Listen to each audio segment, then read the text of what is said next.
Essa situação atual é a mais grave que nós já passamos. Então a venda dela na verdade, é a questão de sobrevivência.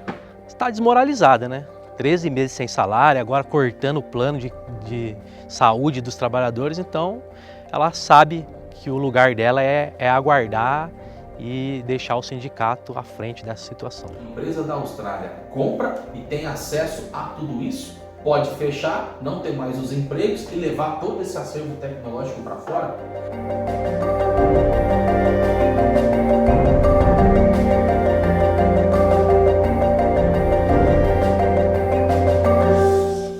Olá, seguidores e seguidora do canal da Prática Política, eu sou Cláudio Porto, jornalista independente, e eu vim até São José dos Campos, no interior de São Paulo, para contar para você como a luta dos trabalhadores da Avibras, empresa localizada em Jacareí, cidade vizinha a São José dos Campos, luta dos trabalhadores vinculados ao Sindicato dos Metalúrgicos de São José dos Campos e região, como esta luta que começa pela manutenção de seus empregos e também pelo pagamento dos salários atrasados se relaciona com a defesa da soberania nacional. Eu peço inscrição no canal, se não for inscrito ou inscrita, o like no vídeo, o seu comentário, que é fundamental, e se puder contribuir financeiramente para que mais reportagens como esta possam ser produzidas aqui no canal, eu peço também a sua colaboração e o seu apoio. A greve dos trabalhadores da Avibras, ela é por causa do atraso nos salários. Começou em setembro de 2022, mas vale um resgate desde março de 2022, que foi quando a Avibras realizou a demissão de 427 trabalhadores e logo na sequência ela entra em recuperação judicial. Esta luta começa no dia 18 de março de 2022, que foi uma greve de todos os trabalhadores pelo cancelamento dessas cerca de 400 demissões, que significa cerca de 1/3 do total de trabalhadores da fábrica. A gente conseguiu, fruto da mobilização, cancelar as demissões e esses 400 trabalhadores ficaram com contrato de trabalho suspenso, que é o regime de layoff. E a partir de setembro, como começa a atrasar os salários, aí entra em greve por tempo indeterminado. Esta greve, que ela segue em curso até hoje, é a maior greve da história da nossa categoria e uma das maiores greves que já existiu no nosso país.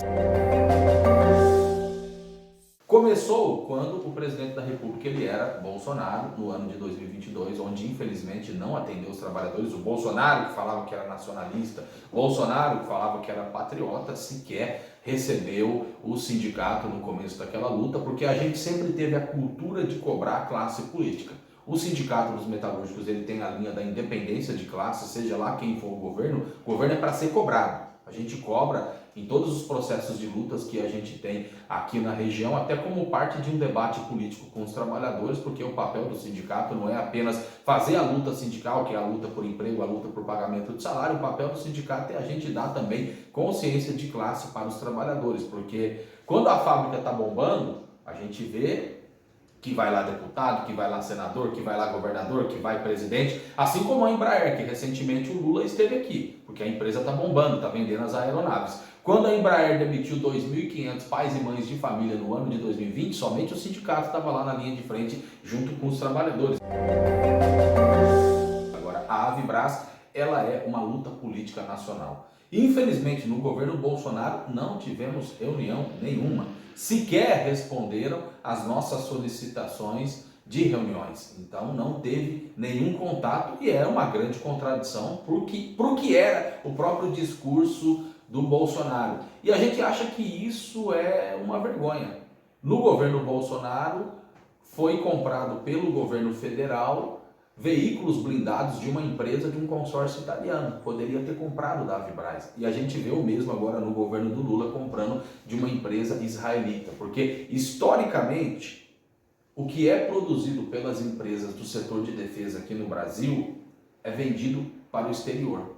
E o que o Brasil compra vem do estrangeiro. É um ponto de equilíbrio que não existe. E que é um debate que a gente precisa fazer com toda a sociedade, não só em relação aos equipamentos de defesa, que é em defesa da indústria nacional, porque você comprando de uma fábrica no Brasil, você desenvolve a indústria nacional e com isso você gera emprego e renda. E isso tem a ver com a situação hoje do Brasil de estar voltando a ser mero exportador de commodities, e isso não alimenta a economia de um país tão grande e tão continental como o Brasil. O Lula toma posse, de imediato o nosso sindicato já solicitou reunião, tanto com Lula, com o vice-presidente da República, o Geraldo Alckmin, também com o Ministério da Defesa, com o BNDES. Qual é a diferença? Pelo menos responderam todas as notificações com pedidos de reuniões que nós solicitamos. Tivemos sim várias reuniões, nós se reunimos com o Geraldo Alckmin 2 vezes, nós se reunimos com representantes do Ministério da Defesa 3 vezes, e na última, que foi em fevereiro desse ano, diretamente com o ministro da Defesa, o José Múcio. Agora, atitude concreta para resolver o problema não teve. Então essa que é a diferença, pelo menos a relação institucional a gente conseguiu através das reuniões. Agora, nós não queremos só reuniões, nós queremos que resolva o problema.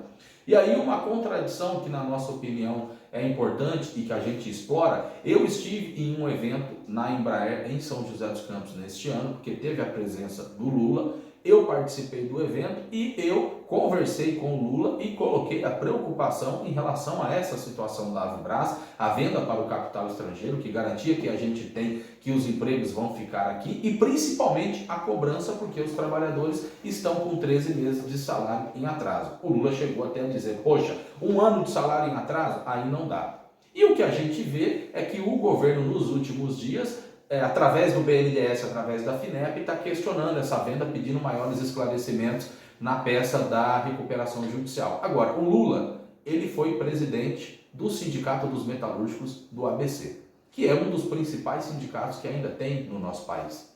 Então ele, como ex-metalúrgico, ele, como ex-presidente de sindicato, sabe o que é a agonia do sindicalista ver o trabalhador da sua base sem salário. E o Lula é hoje quem tem a caneta na mão. Nós defendemos a estatização. Se o governo não vai estatizar, minimamente deve ter um plano emergencial para você manter a empresa funcionando. Desde 2022, que a Avibraz ela está dizendo que, diante desta situação da recuperação judicial, que ela estaria procurando um investidor, ou seja, a empresa estava se colocando à venda. E a gente, desde o começo, está colocando o que seria a entrega desta empresa para o capital estrangeiro. Por quê? Primeiro foi empresa alemã, que teve interesse, empresa do Catar, empresa da Arábia Saudita, empresa do Estado espanhol e, recentemente, a Defentex, que teve aquela nota publicada tanto pela Avibraz como por ela, dizendo que estavam com as tratativas avançadas. O sindicato se posiciona contra a entrega da Avibraz para o capital estrangeiro. Nós defendemos a estatização. Se não estatiza, para nós seria muito melhor se ela seguisse, mesmo que privada, mas com o capital nacional. Porque existem duas preocupações principais. A primeira é em relação aos empregos, que garantia que nós temos que esta empresa está comprando e que ela vai manter os postos de trabalho aqui no Brasil. Porque a Defentex, se você pesquisa a empresa, ela não tem nem 100 funcionários na Austrália.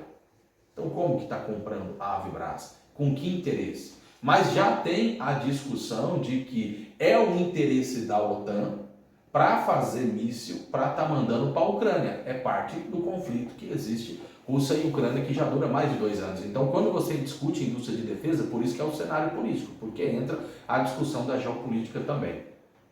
Outra preocupação é o acervo tecnológico. E aí a gente cobra do governo federal, por quê? Vamos lá, o Astros 2020 foi dinheiro do governo federal para o desenvolvimento desse produto. E aí simplesmente uma empresa da Austrália compra e tem acesso a tudo isso, pode fechar, não ter mais os empregos e levar todo esse acervo tecnológico para fora. Aquilo é uma vergonha. Nós brasileiros não podemos ver aquela entrevista e achar que é normal. Sobre a Avibraz, como estão as negociações com a Austrália? Vou te contar um segredo a você aqui, diante de todo mundo que está ouvindo. Não é um segredo, Nós não fomos avisados. Isso eu vejo notícia de vocês. O Ministério da Defesa não foi avisado. Soube que há um casamento em curso, mas que nós não fomos avisados. Primeiro que nós fizemos reunião com o ministro Múcio no mês de fevereiro. E segundo, que precisa avisar o ministro que a agenda dele é pública. E consta lá no site do Ministério da Defesa que ele se reuniu com a empresa Defendtex, e a própria Avibraz afirma isso, que o governo federal, através do Ministério da Defesa, deu aval para seguir as tratativas. Então você imagine, para a sociedade e principalmente para os trabalhadores, você vê o ministro da Defesa, inclusive daquela forma irônica: vou te contar um segredo, não estou sabendo de nada. Isso é uma vergonha. Tanto que eu até fiz um vídeo respondendo ele, porque ele se reuniu com o sindicato e está todo mundo sabendo que a Avibraz ela está com essas tratativas com a empresa Defendtex. Os trabalhadores veem isso como uma solução para estar recebendo o seu salário. Agora, o governo federal ele tem que ver com preocupação e ele tem que se posicionar e colocar. Ele vai exigir que a empresa fique aqui no Brasil? Ele vai exigir estabilidade no emprego? Ele vai exigir que pague todos os salários dos trabalhadores que estão com 13 vencimentos em atraso? E aí aquele tipo de comentário que ele fez de forma irônica, aquilo é um tremendo absurdo. O que ele deveria fazer como ministro da Defesa é estar participando dessa discussão para estar exigindo que a empresa fique no Brasil, para estar exigindo que a empresa não seja vendida 100% das ações, que fique uma parte também aqui como parte da indústria nacional e principalmente em relação a este acervo tecnológico. Vai aceitar entregar tudo isso daí de bandeja? Então, uma vergonha aquela entrevista do Múcio. Não é qualquer coisa você ver uma empresa do setor privado em greve há tanto tempo. Muita gente até questiona, está de greve mesmo? Sim, a Avibraz está 100% parada, porque é comum você ver setores do funcionalismo público fazendo greves longas, no setor privado é mais difícil. Tem essa situação que é a particularidade de não estarem recebendo os salários. Teve algumas produções extraordinárias durante este momento da greve. Exemplo, ano passado a empresa se reuniu com o sindicato e apresentou que tinha 1.200 mísseis a ser fabricados para o governo da Malásia. O sindicato faz assembleia, chama os trabalhadores e a gente encaminha de ter a participação dos trabalhadores na fabricação dos mísseis, nesse caso, porque ali com esta entrega garantiria 2 salários. E aí tem aquela situação de ter o trabalhador que já está fazendo um outro bico, que não pode ir, e a gente discute em assembleia a forma. Hoje existe um piquete na porta da fábrica, os companheiros estão lá, tanto da direção do sindicato como trabalhadores que estão envolvidos nesse processo, e tudo que entra e tudo que sai é só com autorização do sindicato. Se a empresa não está pagando salário, recentemente a empresa cortou até o convênio médico dos trabalhadores. Então a direção da empresa não pode dizer para o trabalhador: você vai ali fazer isso, o outro vai ali fazer aquilo. É o sindicato que decide o que entra e o que sai. Isso é o que a gente chama de controle operário. Eu estou aqui em Jacareí, que fica do lado da cidade de São José dos Campos, no interior de São Paulo. Vim conhecer e contar para você a realidade dos trabalhadores da Avibraz, empresa do setor de defesa do Brasil, uma empresa privada que não paga salários há 14 meses e que já está em recuperação judicial. Mesmo assim, trabalhadores da empresa, e isso inclui tanto os metalúrgicos quanto também os seguranças, médicos do trabalho, todos eles sem receber salários, eles dão expediente aqui na empresa. No caso dos metalúrgicos, daqueles que trabalham no setor da fabricação dos artefatos bélicos que a Avibraz fabrica, eles estão revezando e ocupando esse piquete atrás de mim há 2 anos. Lá atrás, a empresa aberta, mas sem funcionários e também sem produzir absolutamente nada. Você é funcionário da Avibraz há quanto tempo? E também, se você puder compartilhar com o nosso público, esse período que você está na Avibraz, se a empresa, durante todo esse período, teve essa dificuldade que a gente tem notado agora em relação aos pedidos, em relação ao pagamento de salários. Cara, eu sou funcionário da Avibraz há 8 anos e eu sou um operador de produção na área de pintura veicular. A gente que faz o acabamento final, a pintura final de todas as viaturas que aqui são entregues. E eu fiz parte disso e vivi o maior ano da história da Vibraz. A Vibraz ela está perdurando há mais de 6 décadas. E em 2016 ela teve o ano mais vitorioso da história dela. Aonde o senhor João Brasil de Carvalho Leite, que é o dono de 98% das ações dessa fábrica, ele teve um lucro de 1,8 bilhões. Então nem sempre a Vibraz esteve nessa situação de declínio. Muito pelo contrário.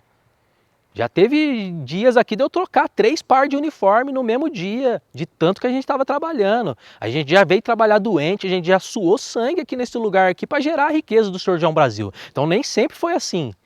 Agora, quem tem que dar um parecer, não somente para os trabalhadores, né?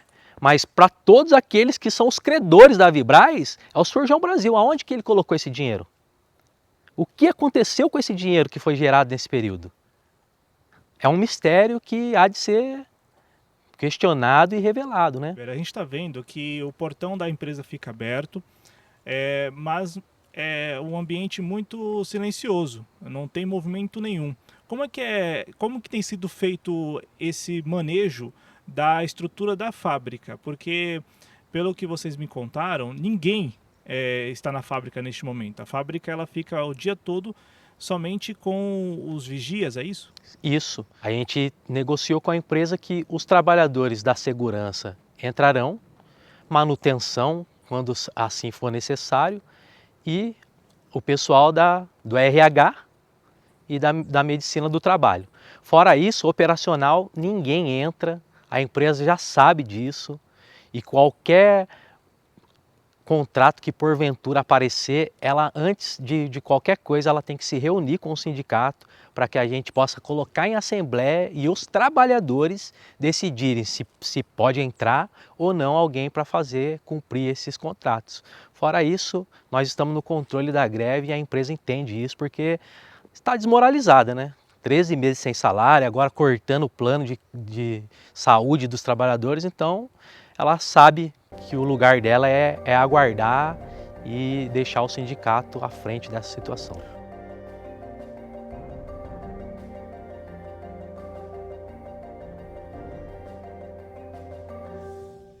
Você que é funcionário da Vibraz há quanto tempo? Sou funcionário da Vibraz há 35 anos. 35 anos como funcionário da Vibraz, deve ter visto muita coisa nesse período, nessas 3 décadas. Esta situação atual é diferente de todas as outras que você já viveu enquanto funcionário? Essa situação atual é a mais grave que nós já passamos. Já teve outras situações que a empresa praticamente parou, mas chegar nesse ponto agora de 2 anos de paralisação sem atividade nenhuma, essa é a primeira vez, é a greve a maior greve que já teve de todos os tempos.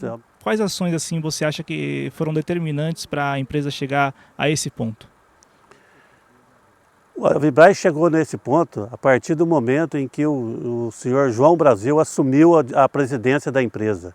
A empresa, antes da chegada do João Brasil, ela estava sob o controle do presidente Sami, e nós estávamos indo muito bem até então. A partir do momento que o presidente João Brasil, que hoje detém 98% das ações, assumiu a presidência, a empresa não fechou mais nenhum contrato e em 5 anos nós chegamos nessa situação que nós chegamos agora. A empresa praticamente quase na falência. Quando o João Brasil veio para a empresa querendo assumir a presidência, ele era o presidente e ele simplesmente demitiu o presidente Sami, que já era uma pessoa de confiança do pai dele, que a vida toda da existência da Vibraz sempre acompanhou o pai nas negociações, nas vendas, nos contratos que foram fechados ao longo da vida da Vibraz. Esse presidente Sami sempre esteve ao lado do pai dele. E as coisas começaram a piorar a partir do momento em que o João Brasil tirou o Sami da presidência e assumiu a presidência da Vibraz. Você trabalha na Vibraz há quanto tempo? Há 10 anos. Na verdade, eu entrei 20 de março de 2013. E o que representa essa situação atual da empresa em recuperação judicial mais uma vez e em vias de ser vendida para um grupo estrangeiro?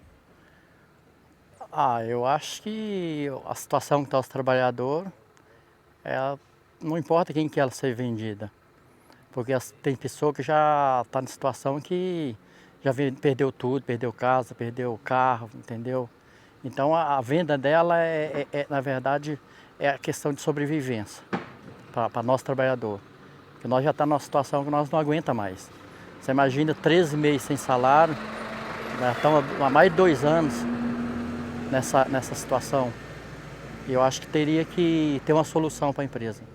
Não importa de quem que veio de governo federal, de governo estadual, qualquer um que fizer pagar o nosso salário, eu acho que é válido. Como tem sido passar esse tempo todo, 2 anos de greve, como você mesmo falou, 13 meses de salários atrasados e correndo risco, inclusive, de perder o emprego? Como tem sido essa vivência, essa experiência que deve ser muito marcante para você e para sua família, né? Difícil, né?